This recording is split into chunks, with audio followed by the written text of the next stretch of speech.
Welcome to the National Afro-Vegan Virtual Conference, Vegan Parenting 101 panel.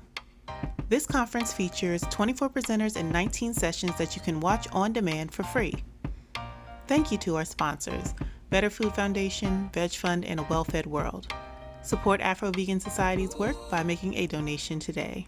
To still be able to put on this wonderful event, even in the midst of so much going on in the world. We're able to do this virtually, which is just such a blessing.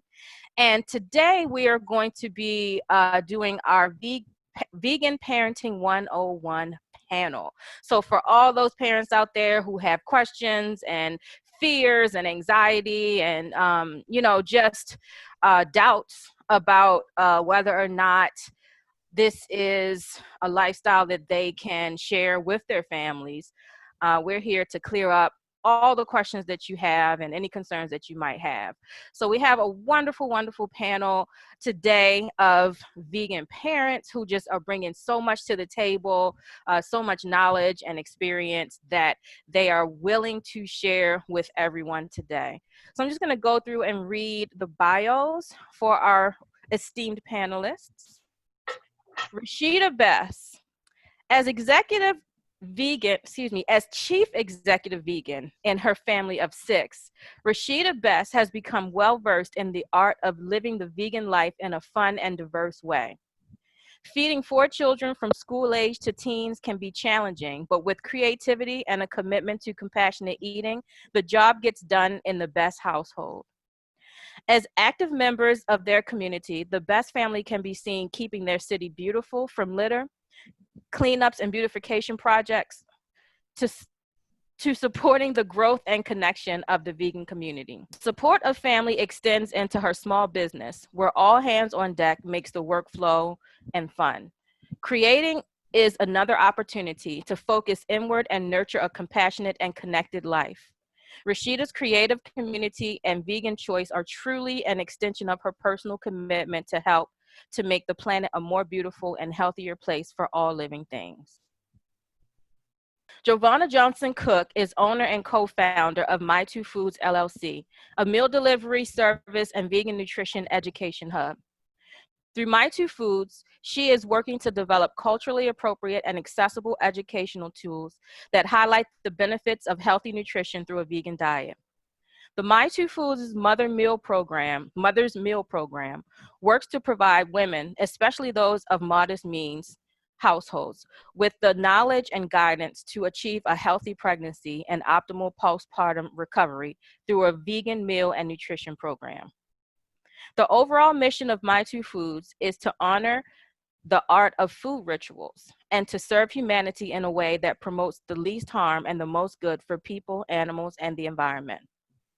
As co-founder of Grow Where You Are, she works with a dynamic team of people committed to local food sovereignty by assisting individuals and communities in creating sustainable plant-based local food systems. Grow Where You Are has transformed numerous urban spaces in disadvantaged neighborhoods in Atlanta by establishing community food gardens and vegetable farms.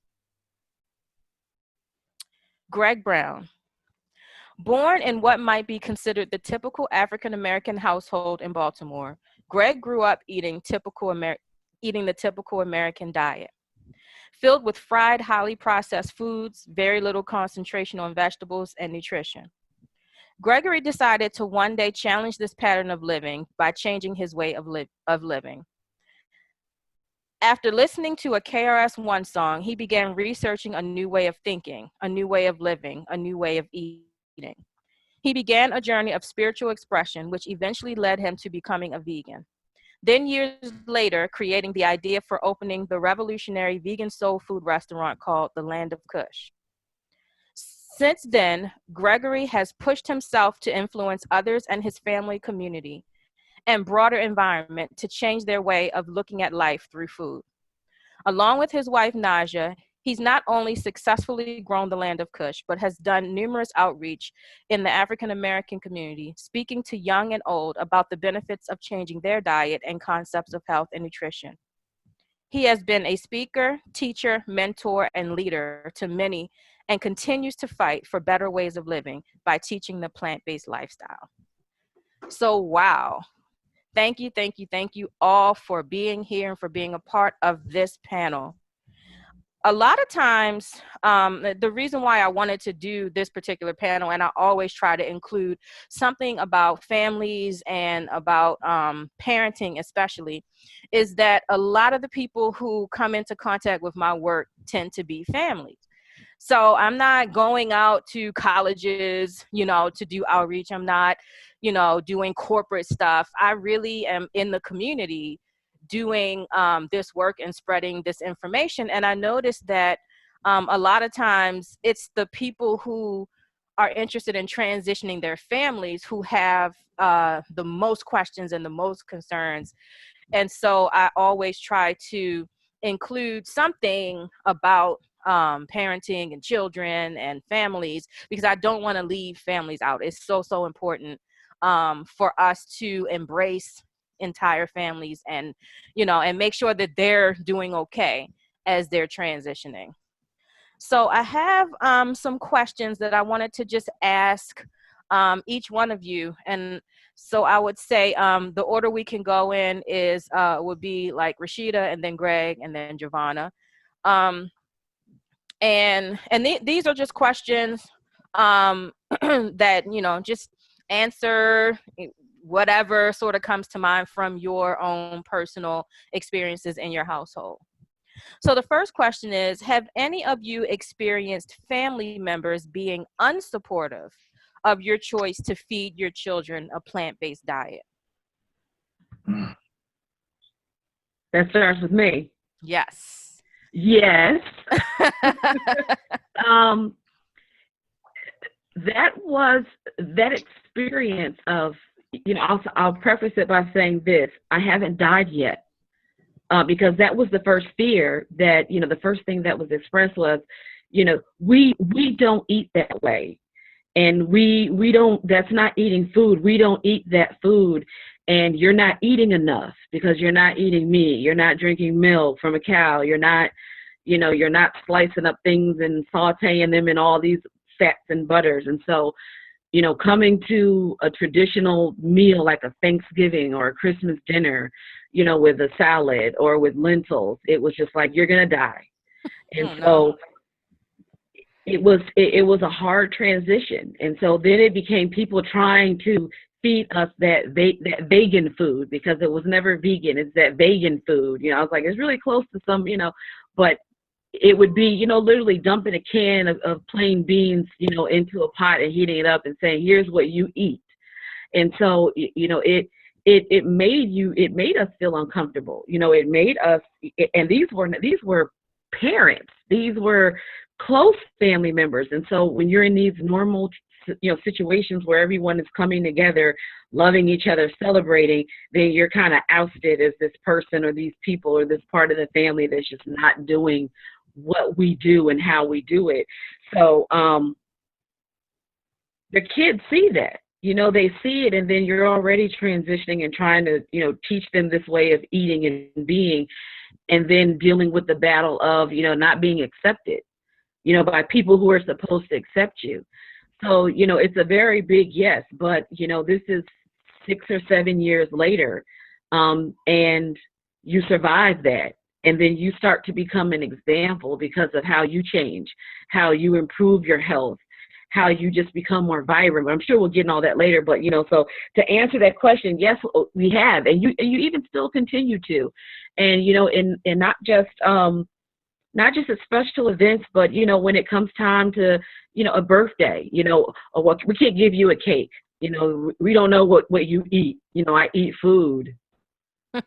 Right. We eat food, and so, fruit, a basket of fruit, it becomes a standard thing that we get. So yeah, with a big yes, you do, but, again, I'll say I haven't died yet. All right. And I'm so happy for that. Me too. Greg, have you experienced family members being unsupportive of your choice? Yes, but the family is unsupportive because they're unaware. They lack information. They lack knowledge about what it means, and to to go vegan. You know, they don't know, because it's just a foreign concept to them. So at first, when I became vegan, whenever I went over to my mother's house, she would still try to feed me. She would say like, "Oh, there's turkey in the refrigerator," or "there's chicken if you want something to eat." And you know, like I had to keep explaining to her. It really wasn't until I opened the restaurant that she really kind of accepted the fact that, okay, like, yeah, he is, you know, living this lifestyle. I mean, the rest of my family, you know, cousins and everything, have been relatively supportive. I mean, number one, just because of the restaurant, they come down to eat at the restaurant. But when we have family functions, they do try to accommodate with, you know, the veggie burgers, where she just said like the fruit salads and things like that. So they try to, you know, but you know, I try to bring food with me, so I'm always trying to sell them on the idea of the whole vegan thing. So I'm constantly bringing food. When we do brunch on Christmas morning at one of the family members' house, I cook vegan omelets, and so you know, so it hasn't been like, you know, a whole lot of teasing or negative things, but it's just a lack of understanding, and us trying to get on the same page and help them understand what it actually means. And the Land of Kush kind of helps with that. All right. JoVonna, do you have any experiences of your family being unsupportive? Not particularly unsupportive. I think I would have to agree with Greg in the sense of just like not having the knowledge base. So yeah, again, not unsupportive, but just not knowing how to navigate it, especially with the children. Say they go over to like my mother's house or something like that, and it's just, what do I feed them? You know, it's like, well, you feed them what you feed children. You feed them fruit, you feed them vegetables, you feed them food. And so it's been more so just having the attitude of, well, I don't know what that looks like. So when they're with me, they're just not going to eat, or, you know, which is awful. Or it's the leaning towards processed food. You know what I mean? Things that they believe are easily accessible. So it's just been that kind of struggle of when we need the support of saying the children being able to be in different spaces other than at home, just having the availability of foods that are still clean and, you know, and still taste good for them. But not anything that's been like blatant unsupport where we're just like, you know, oh, we're totally against it. Because I think that with the majority of my family, they understand that even if they didn't support it, it wouldn't make much of a difference to me anyway. So, and then I've had the fortune that a lot of like my immediate family, for the most part, my immediate family are all plant-based anyway. And then my mother, who has come on board since she's, you know, with us. So, yeah. That's amazing. That's amazing. Were your family members plant-based before you introduced that, or was it because you introduced it? No, not at all. I think because I'm the person that cooks. And so for my family, well, besides my immediate family, because my children, you know, they came into the world vegan. But like for my mom and my extended family members, if they want to eat, it's going to be plant-based because they're not going to cook. And so because I am the main cook for everybody, I mean, it's just something that they had to just naturally just absorb. And if they wanted to eat anything other than that, then it would be something that they would have to do outside of our home, you know, or when they were in their own spaces. So. Yeah. Right. Now, a lot of people have had interesting experiences that they've told me about when they are transitioning their children and then they take them to the pediatrician. Do any of you have any kinds of experiences or insight into folks who are taking their kids to the pediatrician and what to expect or how to kind of navigate that? With us, it was an interesting experience once, you know, we were officially at that point, and, you know, we were trying to do everything like, you know, get vegan meal options available for the kids at school. And Then there's the, that questionnaire that they go through, like, are you, do you drink milk? And my kids are looking like, I'm like, no, you answer it. You tell them I don't drink cow's milk, I drink almond milk. And so initially, the pediatricians, and we still have the same pediatricians that we had when we weren't vegan, that transitioned with us to being a vegan family. And it's about education, because at first they were just like, we need to do these tests. We need to get them tested for this and this. And I said, it's not. They're healthy kids. It's just a matter of a change in diet, which is an improvement. But it was a lot of education. And it's the same thing, like, what we experienced with our families. It was, and we can think that doctors would know about nutrition, but it's just as unfamiliar for a lot of them, because it's not a primary function of their study in medicine, nutrition. So it was a process. It was work, and it was, really standing our ground and saying, like, this is not going to change. It's not a phase. We're working every day to grow stronger in this, on this path. So, we eventually got to a point now where they know every year when we get our physicals, here's your letter that has to go to the school that says these kids eat a vegan diet. This is what they can't eat. This is what they don't eat. And even with the schools, communicating that to them and letting them know, like, this is, when we have birthday parties, let us know, we can bring food, or, this is not what they're going to eat. So even though it is a bit of a task, and it was a lot of education on our part. I mean, I remember calling the insurance company just to make sure, like, they can't tell me we can't see you, or what questions should I anticipate. But once that communication was open, now when we go to the doctor for our annual checkups, the doctors, are saying, like, look at this new test. I think that, they know, like, do we need to check your B12? And they'll ask questions about, things that may be an issue, like, how are you getting, vitamin D? Are you going outside? How many hours a day? So it transitioned over time to now our doctors know exactly what to do. Now, if we can't go to them, then, I wouldn't know, but, they've grown with us through this journey. So that's a blessing. But just standing your ground in it and asking the questions and informing them if they don't know. So I think it can be a task, but it's well worth it, because we do have pediatricians now, and even our primary care, that we can call and ask questions about, is this something I should be worried about? And they know now. Oh, wow. Yeah. That's awesome.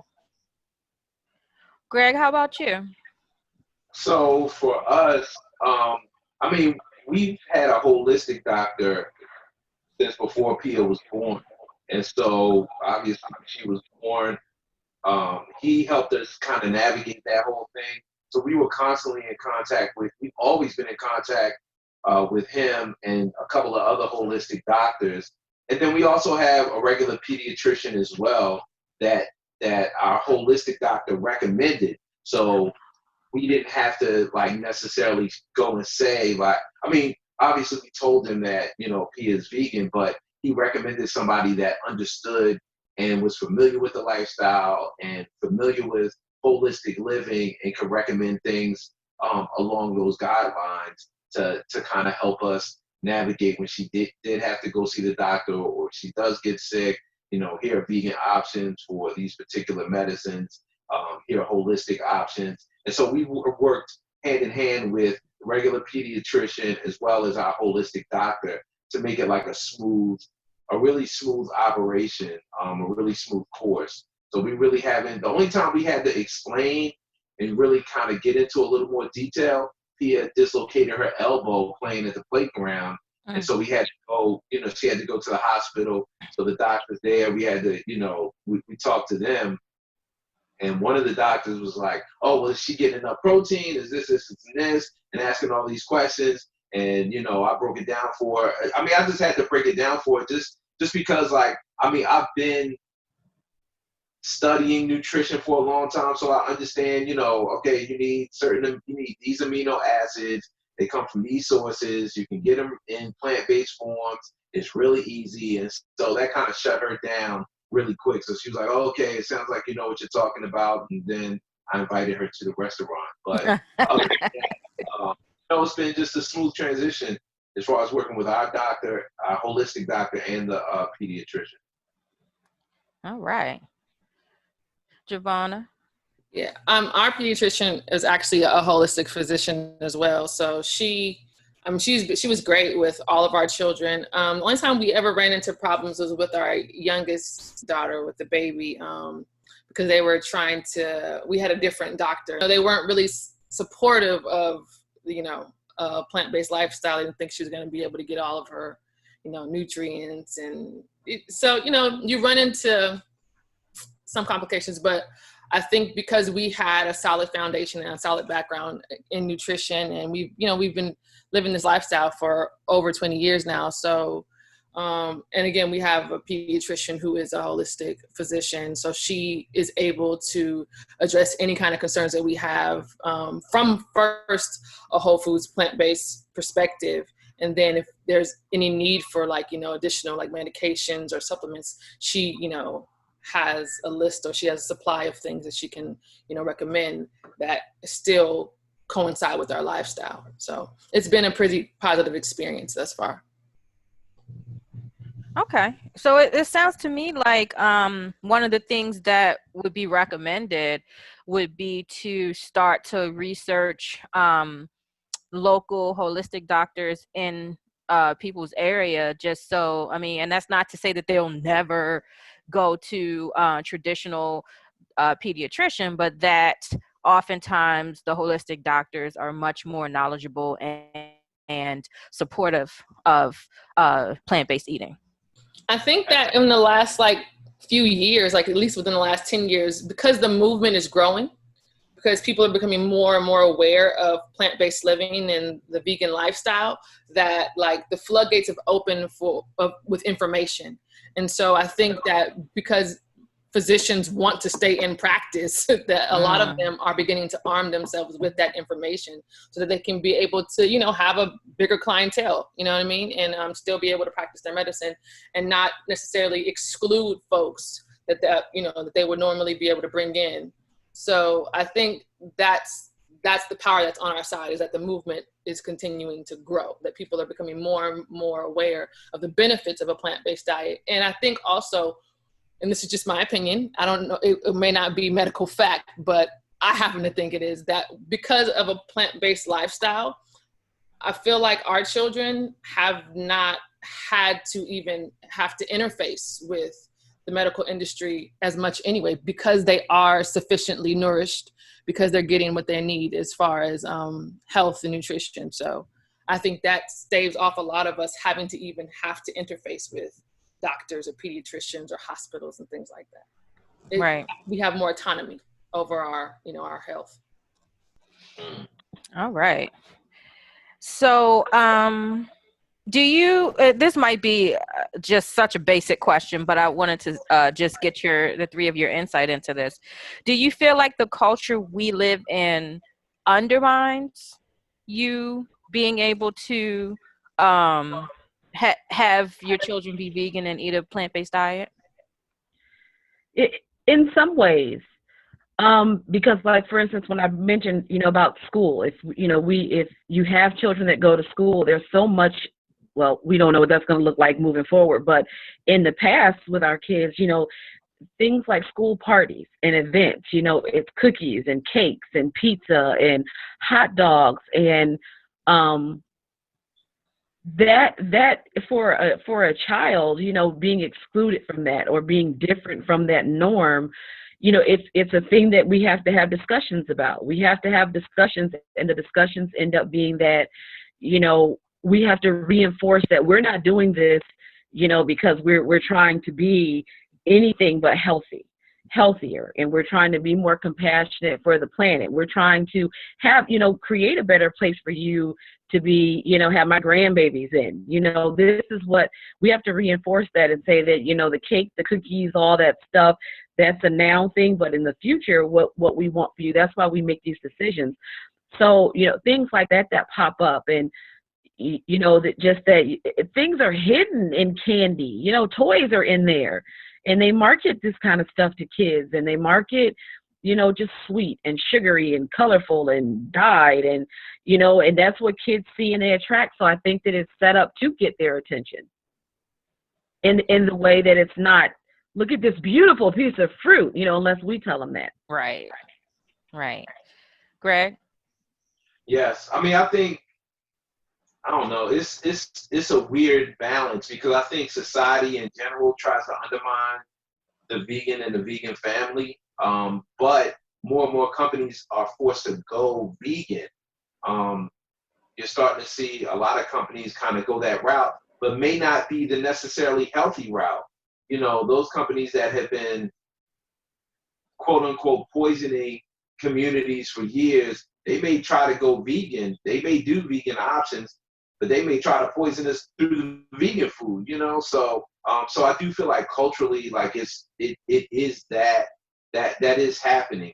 As far as, a really personalized aspect, I feel like, with Pia's school, she happens to go to a school that supports vegan food. They have vegan lunches. They understand, okay, some of their population in the school are vegans. And then they have us come in and we do 300, I mean, we probably did close to 400 pancakes this year.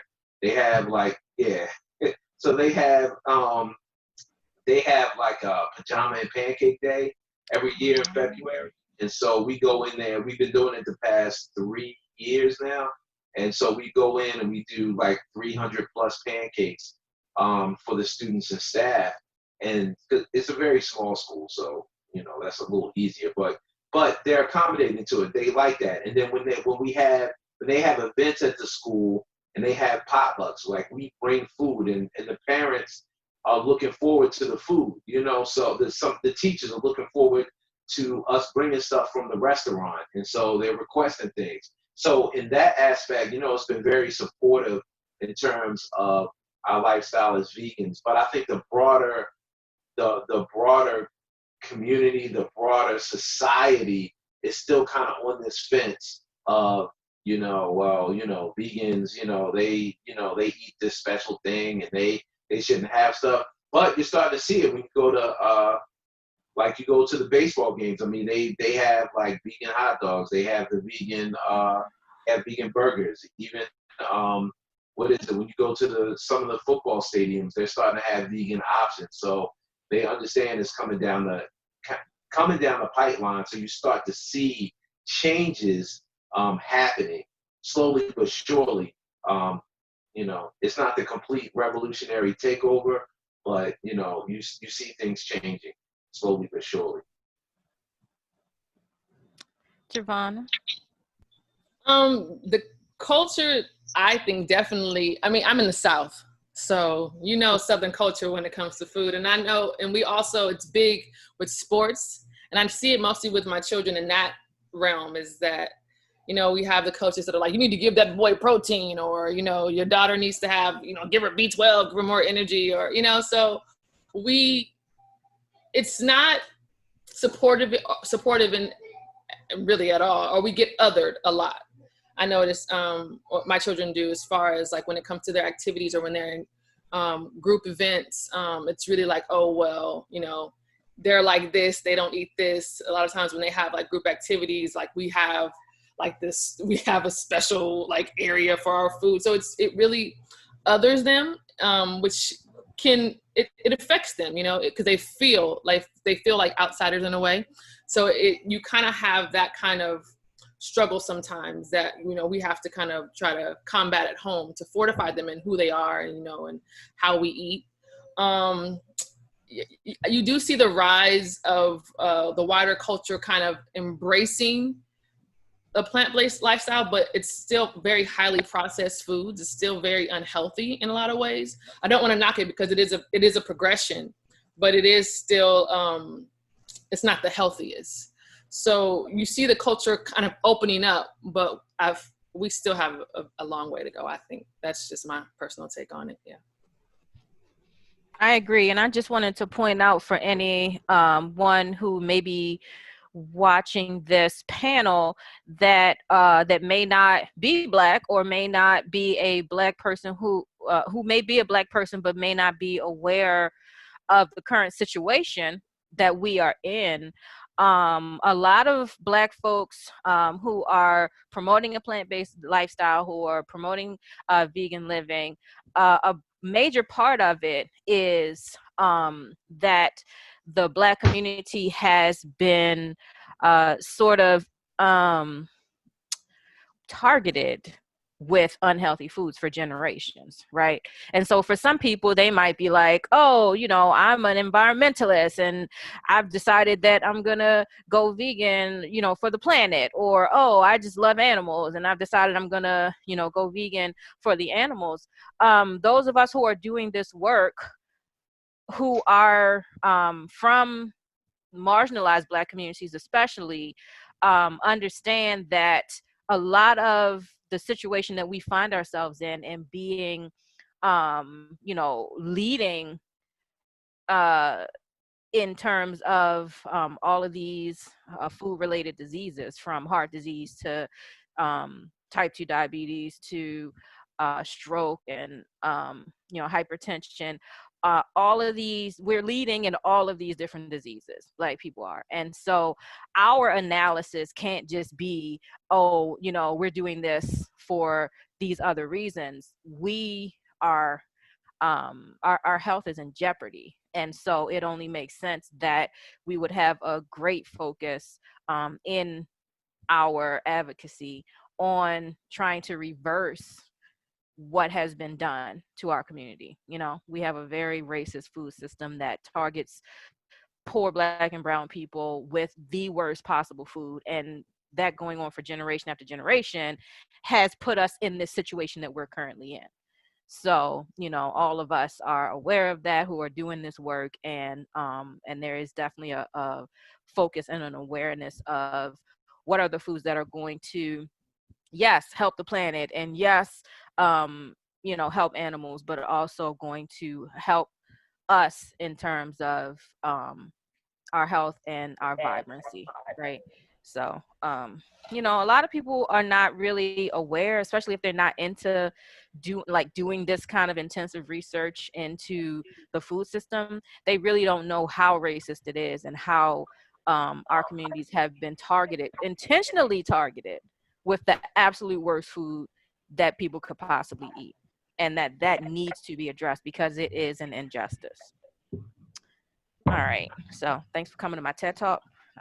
Okay, so the next question that I have is, are there any plant foods that your children refuse to eat, and how do you respond to that? Well, for me, and we have gotten more processed since we have been, because it's just more convenient now being vegan. Like now you can find processed food, but I have a couple that won't touch a burger, whether it's a, you know, if it looks like a burger, even if it's not a burger, and I won't say any specific copyrighted or trademark names, but they won't touch it, you know, and I've tried to even make it, but, you know, it's kind of like, I think, you know, if it looks like me and it smells like me, you told us this is not what we do. So, you know, I have no heart. They can eat lentil sloppy joes, spaghettis day in, day out. But the burger thing, it shocked me. You know, I was like, well, y'all ate those before, but they won't eat them. And we're working on doing more of the raw food, just because we try to do more in the summer, and that is healthier. It's better for your body in terms of getting the nutrients, and it's just better all the way around for you. And so we're working on doing more raw foods, but that's a transition because of just appearance. And I'm not the best chef at raw foods. I'm like, put it in the blender, you know, but that is something that we're working on. But as far as not touching, it's definitely going to be the burgers, which you know, again, I'm just like, I'm not mad at it because we shouldn't be eating that anyway, but a plant-based burger, they won't touch them. Interesting. I know, right? That's because they know. It's too much happening. Greg, oh, sorry. I heard that you may have actually a very picky eater, so I am very interested to hear what you have to say about that. I mean, Pia, I don't know. Pia is very strange. She's a picky eater, but like I cook all the time. So even, you know, even just in the house, like I cook. So long as I don't explain to her exactly what it is, like she'll eat it. And then she's interested in cooking. So she's constantly like, if I'm at the stove, she has to pull her step stool up to the stove and look in every single pot. She has to taste everything, you know. So yeah, I don't know of any one specific thing though, because she'll say like, oh, Daddy, I don't like pumpkin. I can't stand pumpkin. But then I'll put it in a dish and not tell her, like, I put pumpkin in, I made a split pea stew yesterday with coconut milk and some pumpkin. And I put the pumpkin in there, but I didn't tell her pumpkin was in there. And the next thing I know, she's slurping the bowl, you know. Like, I mean, she's got the bowl up to her face and she's eating the bowl and she's asking for seconds. And I'm like, take the bowl away from your face first.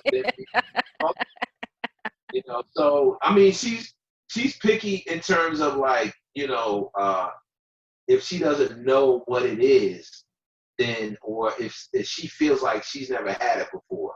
So, oh, I don't like wheat berries. I don't eat wheat berries, Daddy.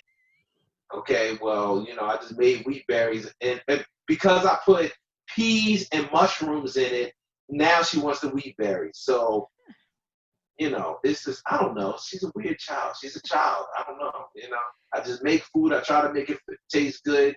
And then we go from there. You know, she don't want dates. She want raisins. Okay, all right. We can deal with that.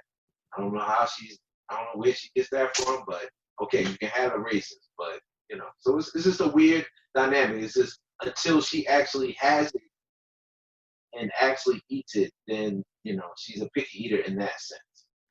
Okay, and I think that might actually be helpful for some of the parents who are experiencing that. JoVonna? Yeah, see, so I have 3. So and they each have different preferences. Like, but the one thing that's universal that my children will not eat is squash. Like squash and pumpkins, and they're like, no, ma'am. No matter how you make it, no matter if you hide it, we're not doing it at all. But what I do find is if they are allowed to, like you said, pull up a stool and like actually participate in making the food themselves, then I don't have any issues with them eating it. They enjoy the food that they make. And so that's the way that we kind of get around that. But yeah, they're all picky eaters, except for my son. I don't know if it's just a boy thing, but he eats everything except for squash, but everything else he eats. My daughter, she doesn't eat my food, which is so crazy. I don't know, it kind of messes with my self-esteem because I cook food for so many people, for so many families, and for children. I make food for children, and she's just like, I'm not hungry. But we call her the fruitarian because she eats fruit. That's like her meal of choice every day, all day is always she just wants fruit. So yeah, it's an up and down. And with the 3 of them, it's like, you never know. I put out something that I think is banging, and they're just like, no, you know, we'll pass. We'll have a peanut butter and jelly sandwich or something like that. So, you know. That's a go-to. It's children, you know. It's just like it's a battle. You gotta choose when you're gonna fight and when you're not, man. But PB&J always works. Well, that's something. Okay. So the next question is, have any of you had any concerns about any kind of nutritional deficiency with feeding your kids a plant-based diet? I think in the beginning I did. In the beginning I did just because you don't know. You know, what I knew was you drink milk and you get calcium. You know, that's what, you know, you were told. So it was like, you know, when you first come home with your baby, you're watching how they breathe. Like, is this salad, you know, that we ate dinner, that's all we ate? Or, you know, we just had smoothies, or we just did this. So you watch. But with more reading and surrounding myself with people who could answer questions, who were doing the same thing, with the support, then that went away so quickly, because, you know, you see people who are just like thriving, and they're healthy and they're happy, and they have some, you know, they have a good thing going on. They look healthy, so you don't worry about it so much. And, you notice that the kids are sleeping better, that they're playing more, they're outside, that they have better energy, better focus. And so then you're not so much worried about that, but about what they're not getting, but how to make sure that you continuously give them the things that you know are good for them. And so then you just see it. I mentioned before about going to the pediatrician. They're seeing, besides a healthy kid who, he's asking, my son's asking you questions about his health. He's asking you to explain this to him. So I think he's okay. I think he doesn't need, this test or that test. But early on, I did, because you just don't know. And I think it all goes back to education and getting information, reading, asking questions, and you can Google pretty much anything, Googling the right stuff and asking the right people. I don't know. Greg, years ago, we saw you at a festival or somewhere. It might have been the Green Festival in D.C. Were you there? I'm sure it was you. And I asked you a question about, I think I asked you about kale. So you probably would not remember this, but you answered my question. Like, it was a lot of people, and I was just like, can you eat too much kale? And you looked at me and laughed and be like, no, you'll be all right. Like, kale's good for you. And that was it. So you asked the right people who know, and you just do. And so then you start to realize, like, they're all right. We're going to be all right. So, yeah. It died out. No, I had no worries now. Am I frozen again? Just a little bit. You're a little bit frozen. Why I gotta be the troublemaker? What's up, boy? Certain attributes. It's all good though.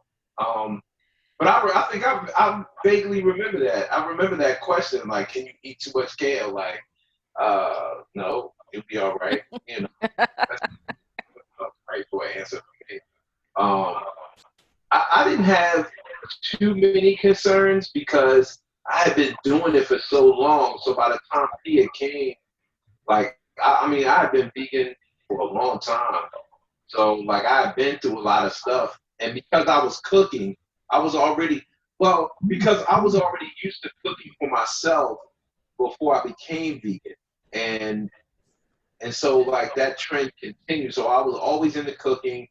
I was into kind of the health and nutrition thing because I was lifting weights, I was exercising. So that was kind of like part of the thing that I did. So by the time Pia got here, like, it wasn't, I didn't have concerns about her missing nutrients. I think I just wanted to be prepared for specific things on feeding children because I hadn't done that before. I mean, Pia is my first and only child, so I hadn't done a baby before. I hadn't fed a baby. I fed adults. So, it was just that piece. But then most of that kind of came from working with our holistic doctor and just asking questions like, okay, I fed Naja all these smoothies while she was pregnant. And then, by the time Pia got here, it was the breastfeeding, the early part, and then, making our own baby food. I mean, baby food ain't that hard to make, so it was just that process of how to feed a little one. But I wasn't really worried about nutrients. It's just, when do you feed what nutrients to a child? So you don't want to feed them. You're not going to feed them things that take a little longer to digest, like lentils and things like that, as maybe as an infant. But so you just got to learn those little tricks. But then after that, especially at this point, I mean, she follows behind us, eating whatever. She's constantly grabbing at whatever fruit. If I bring in watermelon, yeah, it's a wrap. I brought in some watermelon the other day, and she just kind of crushed it. So it wasn't really a nutrient thing, but it's just, just making sure that you take care of their developing bodies. Okay. Thank you for that. JoVonna?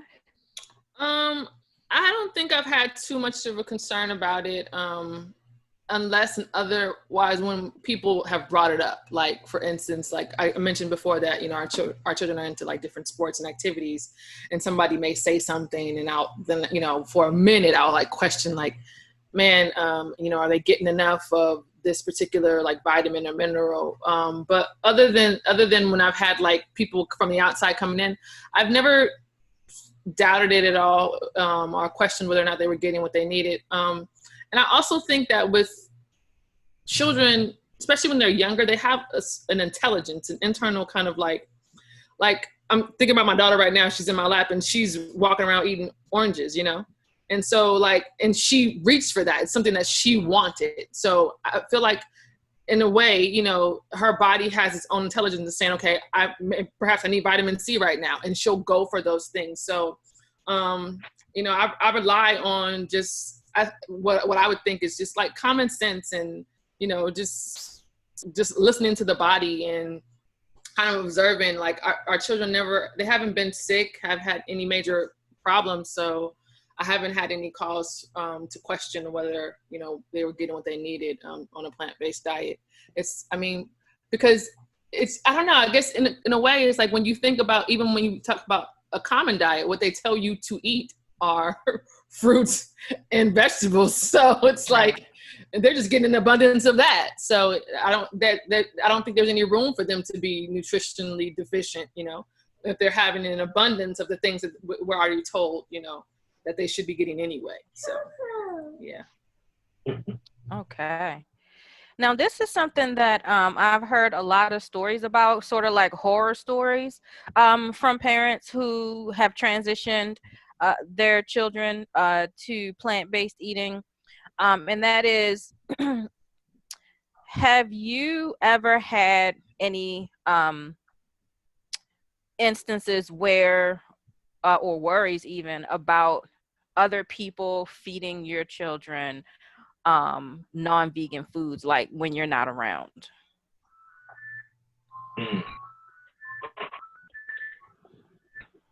When we first started, so my two youngest were the biggest concern, and they're 9 and 11 now, 8 and 11 now. So not one of them, 9 or 8, little one's one of those.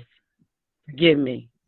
But she you know, and it goes back to the family, because there was some resistance, you know, in family not feeling like that decision was a good decision, and that maybe, you know, I wasn't feeding them. And so they would try to give my kids food and say, well, you need to eat. Like, when you're away from your mom, we're going to make sure you're taken care of and you eat.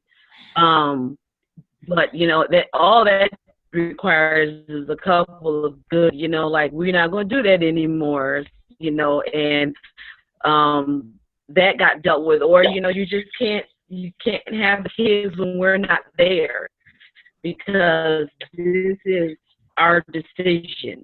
But over time, you know, people adjust and they adapt. And then now that they're older, I've had the school call me before and say, you know, one of your kids said they can't eat this, like, they're verifying. I'm like, they know what they can and can't eat.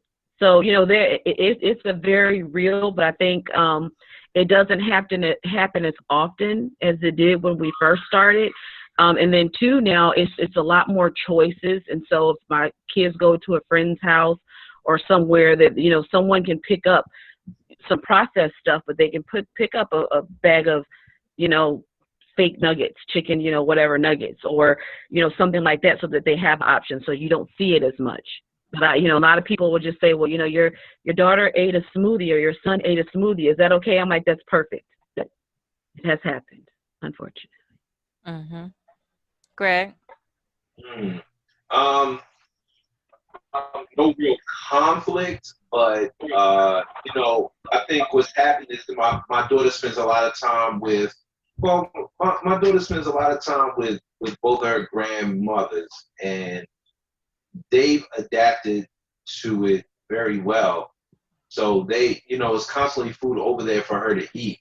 And you know, my daughter's about to spend a couple weeks with my mother, so we're just kind of planning that out. But because of my involvement with the restaurant and cooking, like my mother's, added quinoa. She's picked up nuggets. She's picked up certain things, and she's kind of partly added those things to her diet. She'll go to certain restaurants and might choose a vegan option, but she's constantly, taking Pia and making sure she understands, where we want Pia to eat or what we want Pia to eat from certain spots. Or if she's making something, she knows how to make it vegan. And, she knows what breads, she knows the different milks that she can choose from. So I think to be honest with you, I think it's helped my mother more than it's been conflict. And I would probably say the same with Naja's mom is that, now, like Naja, I think we were having a talk the other day, and Naja was saying, her mom is now picking up more vegan options just for herself, as opposed to just for Pia, or just when, Pia's up there and around her. Now she's eating these things, and she likes these things. So it's actually been a really good benefit. And I think that's part of having a good support system and trying to educate your family and getting them involved in the whole process of cooking and making things.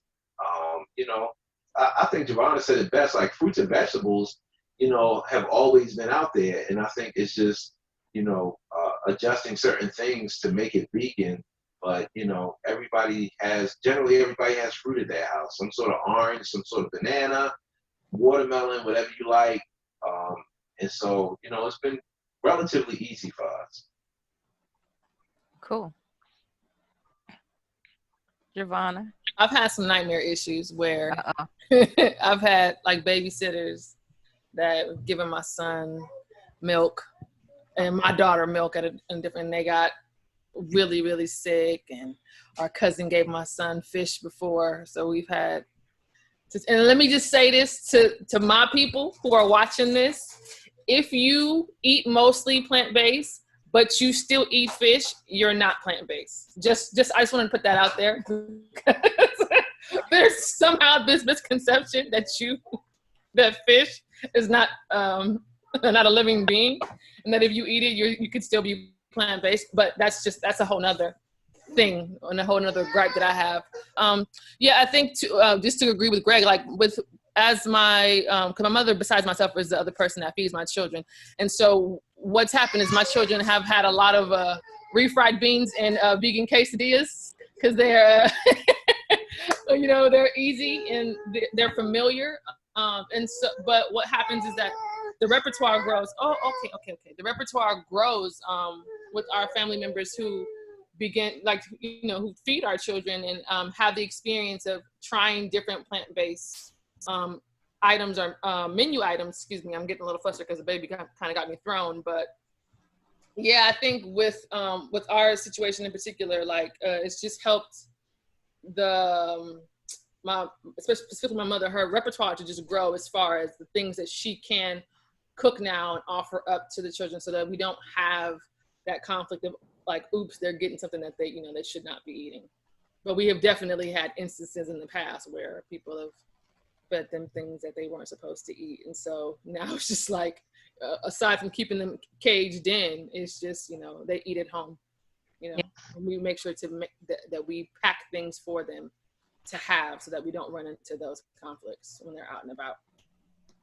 That makes sense. And I think that will be, your answers will be helpful for people who are going through this, as well as the next question, which is really, really important. And I think not enough people talk about this, but have your children ever expressed any unhappiness about having a diet that's different from other people's? And if so, how did you address that?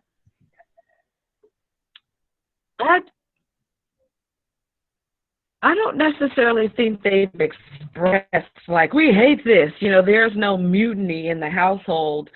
And again, the biggest part of that is they're involved in it. They get to pick what they eat. And, you know, we take them to farmers markets. We take them to, you know, a farm if we can. You know, we make it fun. You know, like those trips to Baltimore to go eat at all the different restaurants y'all have there, that is something that they look forward to. You know, it's a little bit more on our end, but they love it, you know, and that's a treat for them to go get some wings or go get the takeout there. So they don't necessarily complain any more than they did about, you know, what we cooked when it was not a vegan meal. And I think that they have a bit of honor to it, you know, because we really emphasize that it's not us just doing something, that it's because, like you said, it's because we want you to be healthier. You know, we know better, we're doing better. This is for us.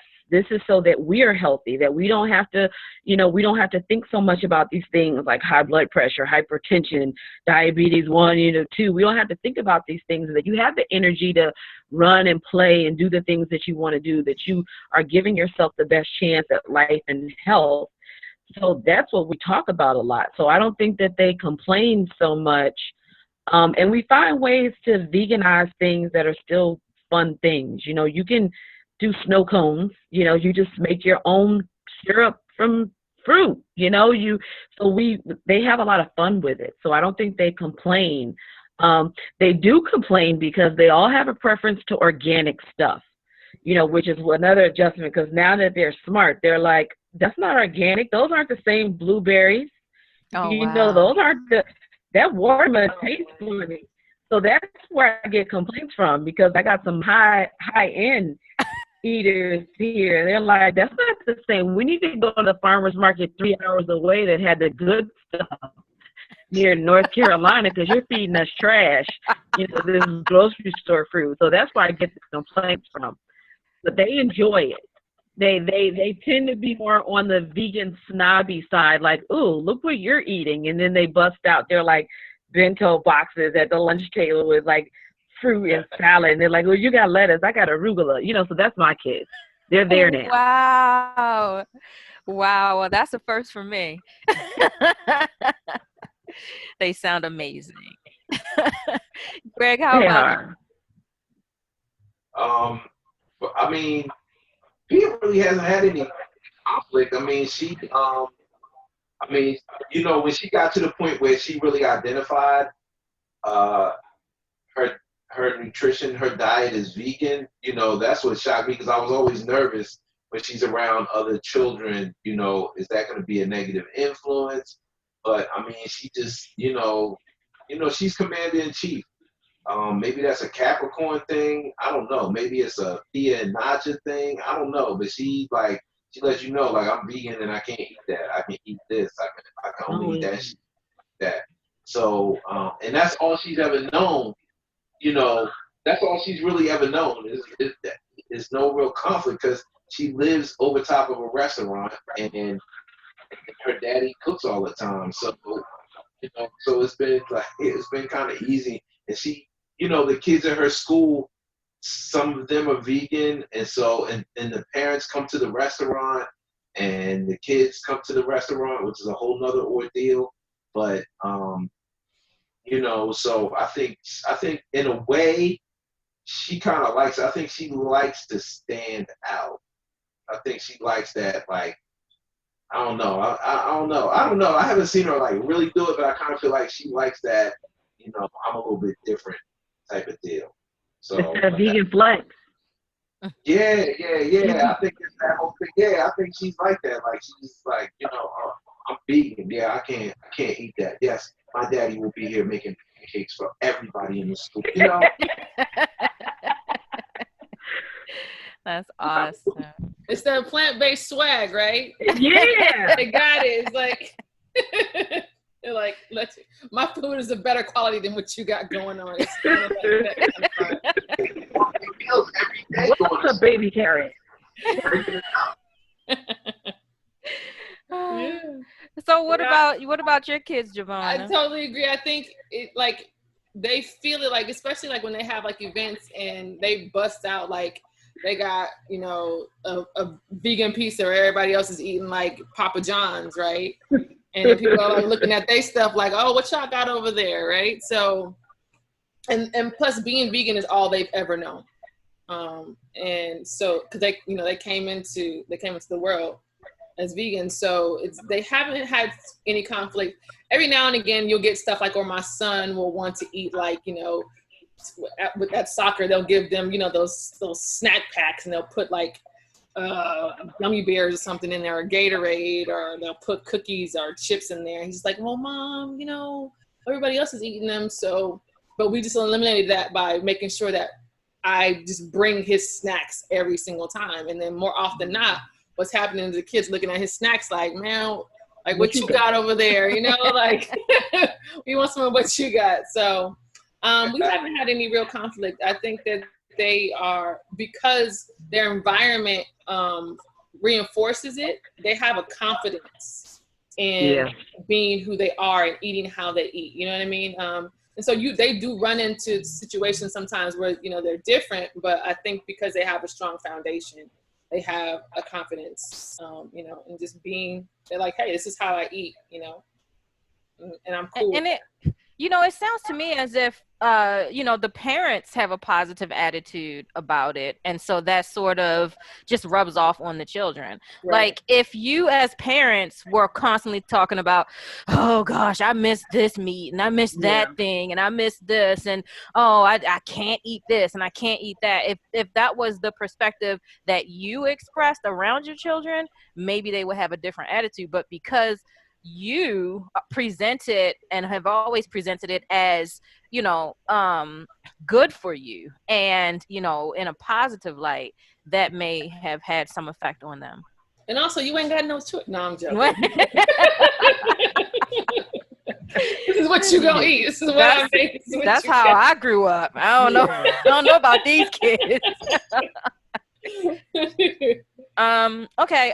Just a couple more questions, because a couple of these have already sort of been answered in the course of you giving answers to other questions. So I wanted to know, do any of you put any kinds of restrictions on junk food? Because I know when I was growing up, there was no restrictions on junk food. We could eat donuts for breakfast. We could, have candy anytime. It just there wasn't really an awareness in my household, at least, that there even should be any restrictions on junk food. And so I was wondering, like, y'all are feeding your children plant-based food. So shouldn't plant-based junk food be better? Some people might wonder about that. And I was just wondering, do you put any kind of restrictions on it? We try. We try. And I think, the other side of having kids that are really involved and know, and they're smart, they know how to read labels, and they can tell that even though the stuff is a bunch of chemicals and stuff, because we're getting there to that's still not good, but they're like, it's no milk, it's no dairy, that chemical is not, that's vegan. They know how to tell, so they find ways to try to sneak it in. And then I think on my end, there's a part of me that hasn't always been vegan, and I've been that kid that is like, I'm gonna eat this junk food, I'm gonna eat this crap, I'm gonna eat chips and sodas, and so I almost feel like there are things, that eating a vegan diet, there are some things that they didn't experience. So sometimes I'm real strict about no chips, no soda, no nothing. We're not even going to the vegan. Okay, well, you know what? There is and it's a bad thing. I hear myself say it, but let you be some sort of what as to be normal. And that's a failing on my part, I think, just because of being someone who transitioned in, because I grew up, here go ho-hos and Twinkies and all these things, and that's what we ate as, snacks. But now,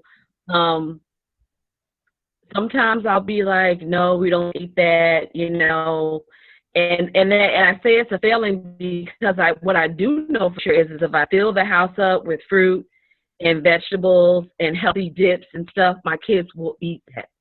I will see someone walk by with an apple, an orange, a banana, a mango, a kiwi. They will eat whatever fruit, whatever vegetable is out, and I'll keep bowls all over the house. They'll eat it.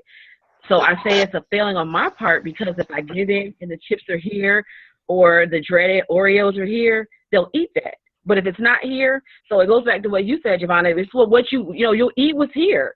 So I just, that it has to be more diligent, but that's a part of that thing that I'm letting go of, like making this completely, not just vegan, but healthy, holistic, whole food that is really, really the best thing that we should be eating. But hey, I'm not perfect. I didn't say I was, and it's a transition, and we're still new to this in so many ways. Even though it's been seven years, we're still new to it, And now that I know that kale's not gonna kill me, I can eat a whole lot. I'm gonna start putting bowls of kale out too.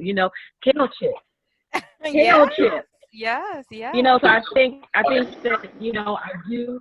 I should restrict it a whole lot more, and I try, but they get me. They get the eyes. And they're like, oh, and I'm like, you know what?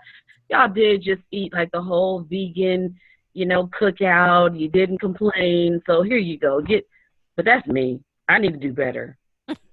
I'm gonna get there. Thank you for that, because a lot of parents are gonna be in that space where they may have some guilt about transitioning their children, and so it's good to know, like, okay, if you're experiencing that, like, guilt or feeling bad, okay, maybe the Oreo or something like that isn't the worst thing in the world. I think that's important. I would agree. I would agree to some, because, I mean, when you're transitioning, it can be kind of difficult. I mean, I eat snacks, but I don't get snacks. Like, so my thing is, if you bring the snack in the house, then I might go after it. that might be my issue. Like, that's that dad life. I won't bring it in the house. I will not bring it. You already know. Like, I won't bring it in the house, but if I see it, I will destroy it.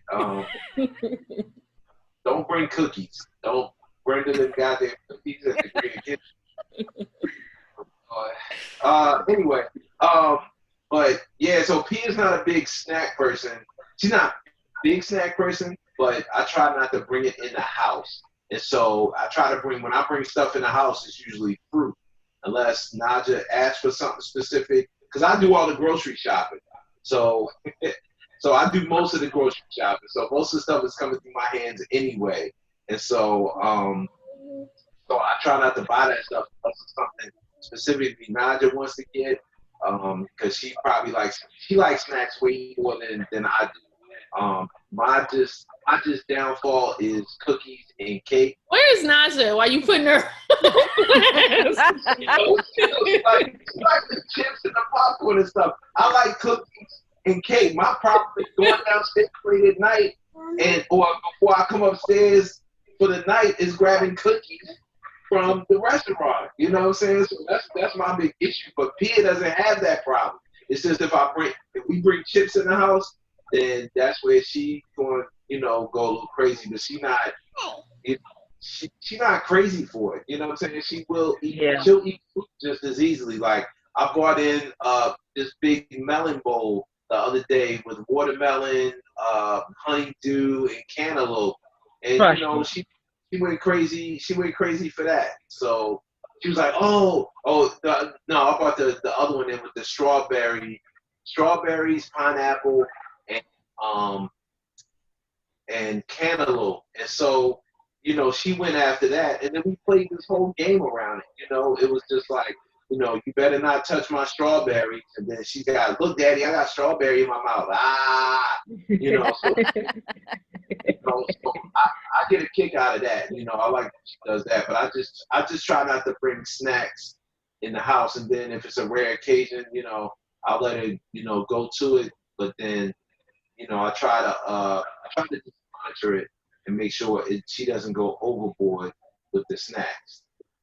I'll go overboard with the snacks. I'll let her. Okay. Put Naja on blast. You're gonna throw her under the bus. Get me after this. Like, why you tell him? Tell Naja I feel her, because it's for me. It's like the same thing with me and my spouse. Is like he'll say, like, he brings in fruit, and he won't buy snacks, but if I bring them, he definitely he definitely will eat them. He definitely will consume them for sure. But and it's the same thing with the children. It's like if it's there, they're going to eat it. So it's really on me, and it's something with Rashida was saying that I'm working on to just kind of have balance in that area, because every now and again I want to have snacks, but if I have it and it's always there, then the children are going to always want it. So it's a matter of, excuse the baby, it's a matter of just having some balance with what's available to them, and I'm going to go on mute again because she's acting up.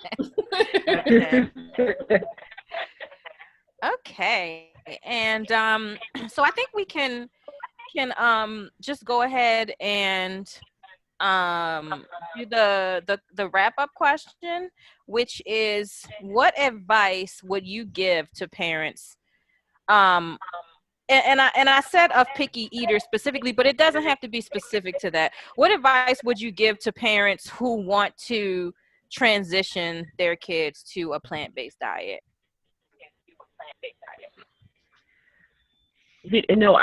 You making it a family thing, and getting the whole family involved in it. It was easy for me to transition because I didn't have to cook separate meals. I didn't have to do this other thing. And it brought us together. It gave us opportunities to learn things together, to find out information, to just share this experience. So if as much as you can do it together, and that's not just in the house when it comes to eating, but I think the biggest thing that we've gotten, and since I am the head vegan person in my house, because I've made that disclaimer in my bio, that so I will speak for us and say that I think the biggest thing that we got from it was just the sense, there's a sense of control that you get. And I know, and especially from being someone who wasn't always vegan, because it's hard. That's the first thing you hear people say is, I couldn't do that. I couldn't give up chicken. I couldn't give up bacon.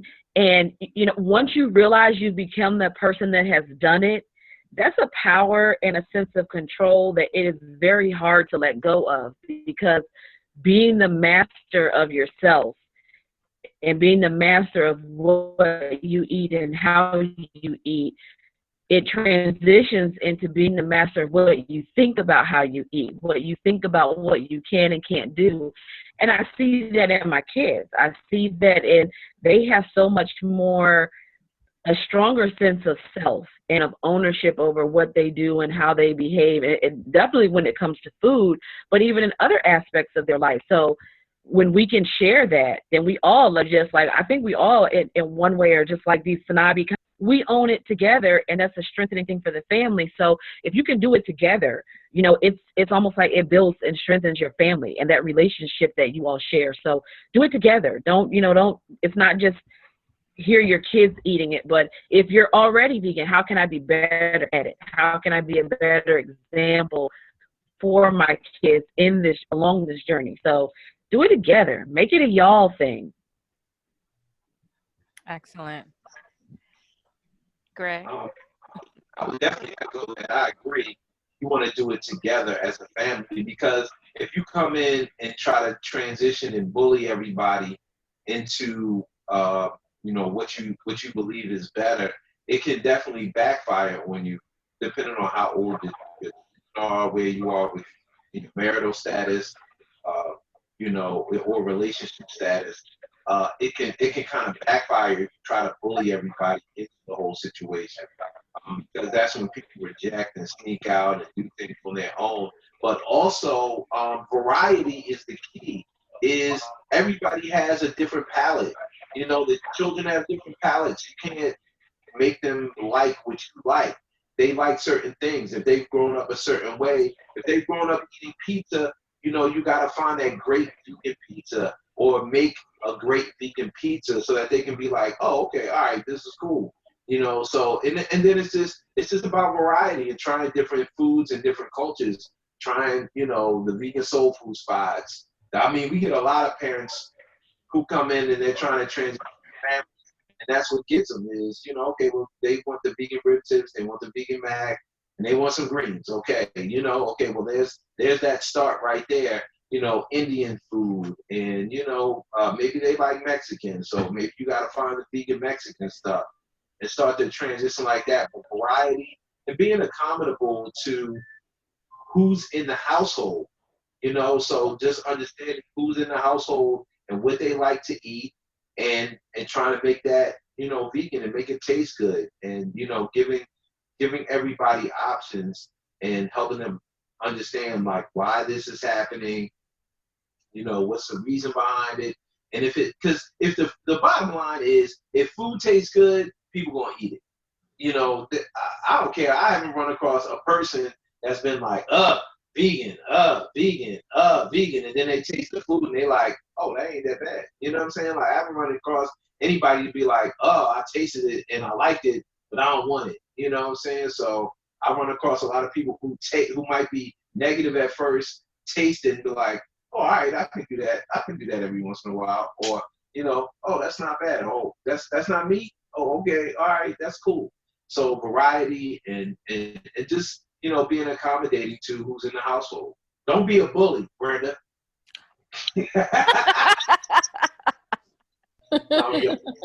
Oh, all right. They both said it so perfectly. Just what I would even attempt to add is also just being fun with it as well. Because I feed a lot of children, school children, and they want familiar and they want fun. You know what I mean? They want it to taste good, and it has to be an enjoyable eating experience for them, so that they can, put themselves into it, and being engaged by the food that they're eating. And one thing that I like to do with my children is to have them take a cookbook in the house, and I say, go through the cookbook and choose the pages of the things that you are interested in cooking. And then that pulls them into the experience of getting into the kitchen and having an intimate relationship with the food that they're eating. So it's really about involving and engaging your children into the whole experience, I think, and just allowing them also to have a hand in their food choices. Not to say that they dictate the menu in the house, but every now and again, allow them the space to be able to say, hey, I think maybe we can try this thing. Allow them the creativity in the food experience. I think it's very, very helpful. Our kids cook. Yeah, we have nights where our kids cook, so everyone's old enough to use the stove.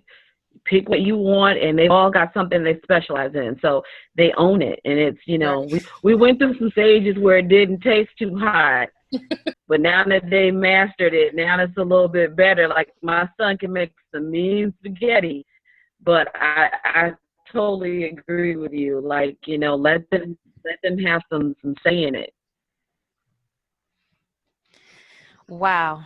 This has been absolutely amazing. I know for a fact that, this is going to help a lot of the folks who are, tuning in to try to get some guidance through this whole journey of transitioning their families. And I'm just so thankful. I mean, each one of you is really busy. I mean, I know that y'all have a lot of stuff going on between, your professional lives and your personal lives. JoVonna is injured. She still ended up on here with us. I mean, I just really, really appreciate the fact that you took the time to participate in this and to give these families some assistance with this sometimes daunting seeming journey, so thank you all so much for being a part of the National Afro-Vegan Conference experience.